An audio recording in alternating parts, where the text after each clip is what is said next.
The Wendigo, written by Ghost Ink Horror. Here I was, on my phone, earbuds in ear, with my favorite music playing. I was sitting in front of what I dare call a brother. Harold was his name, skinny man for what he does most of the time. He was reckless to do what our dad had planned for us. I normally didn't do these things because it wasn't something I found enjoyable. It was the occasion this time because of what happened to Mom a few years ago.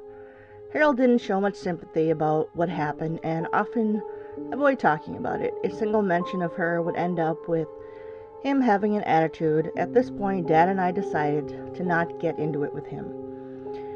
What he had planned today was a camping trip. When I was young, I usually wanted to go, but the older I got, the more I wanted to stay inside. It had been a while since he went camping, since the event, and I need to get some sun anyways. Harold only came because he didn't want to stay home alone, also because he was only 14. My dad wasn't a hunter, but he brought a gun. He said he always brought it with him when camping, which makes sense knowing the woods could have something dangerous. He bought a kayak and a few fishing poles because he said the location had a small lake there and thought it would be something fun for us to do. From outside the window beside me, I could see us driving down the dirt road, and trees seemed as if they were moving past us. I stood up from my chair and I was sitting in and went to the fridge to the camper had. He bought this thing years ago and was only using it for camping, which we rarely did.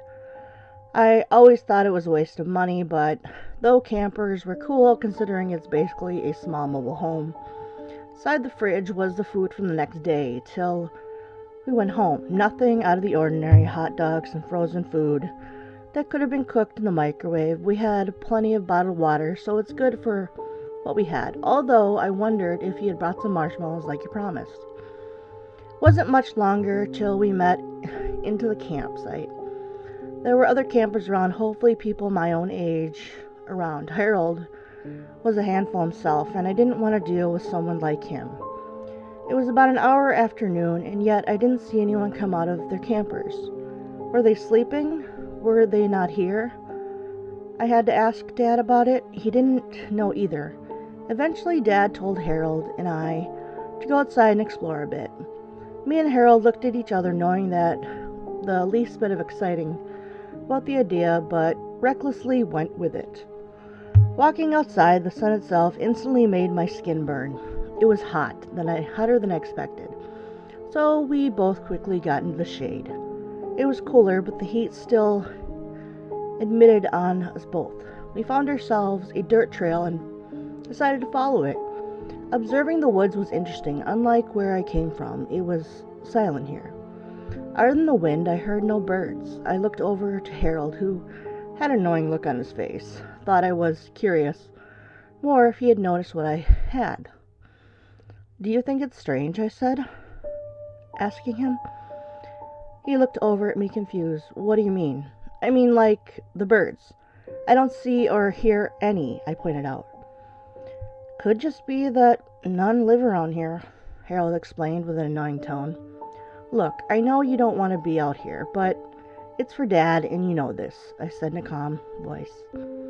"I only came because I couldn't stay home alone," he said bluntly. I sighed and turned around, trying to calm myself. We continued walking and didn't speak another word until up the path there was a house. The house was old-looking, vines growing within the woods and even going out of the windows. It was torn a good bit, shattered windows, and a scrap-like roof. It showed many red flags on not to go near it. Harold, on the other hand, continued towards it without giving me a chance to stop him. "Harold," I yelled, "what are you doing?" He turned to me, giving me an annoying look like before. "I'm going to explore like Dad said," he said sarcastically. "That's not what he meant. It could be dangerous, I explained.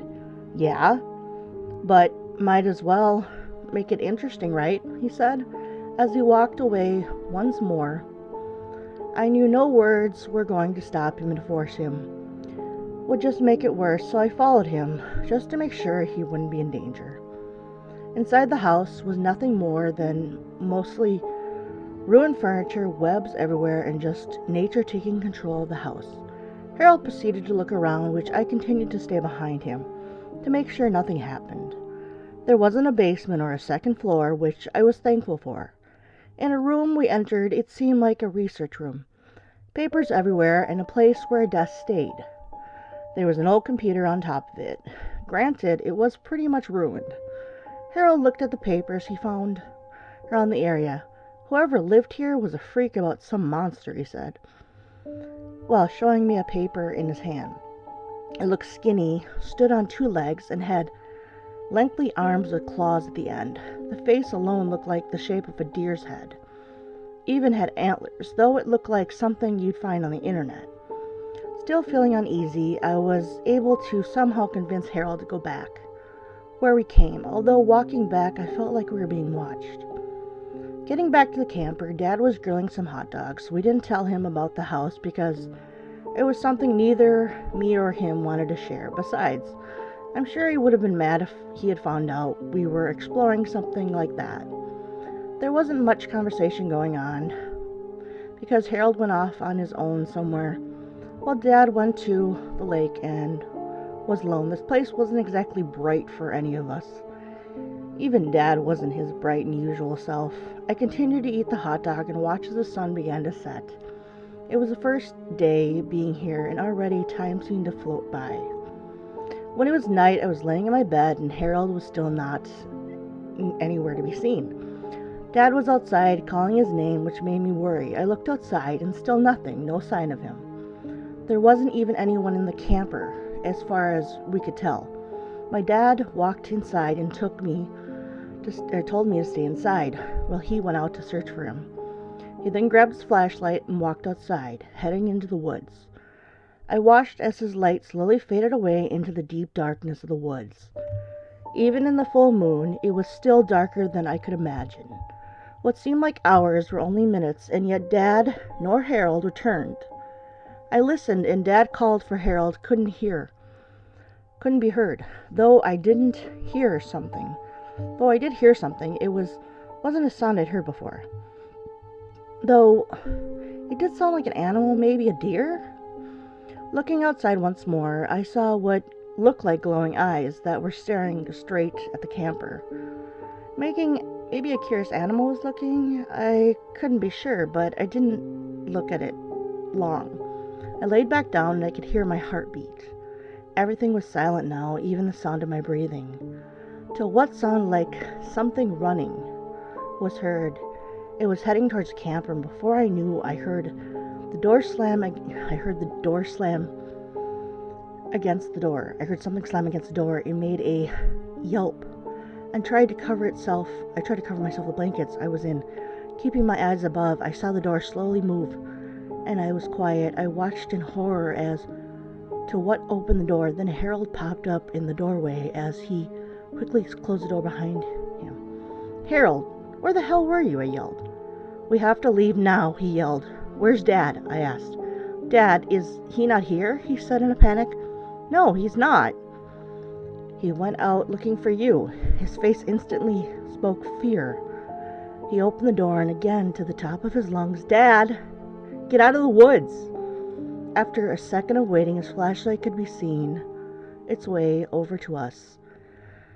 Thought my heart stopped on what popped out of the woods. The flashlight was in my dad's hand, but his hand wasn't attached to him. It was in the mouth of a creature like no other.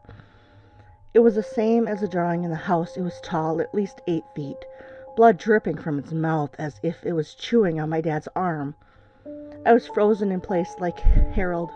The creature made an elk-like noise and started running towards us. Harold quickly closed the door as the creature slammed into the camper, nearly tripping in over. I quickly grabbed Dad's rifle as the creature kept trying to claw its way inside.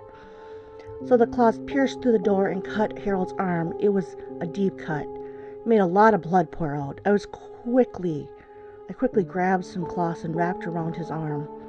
As I was doing that, the sound of the claws in the door stopped.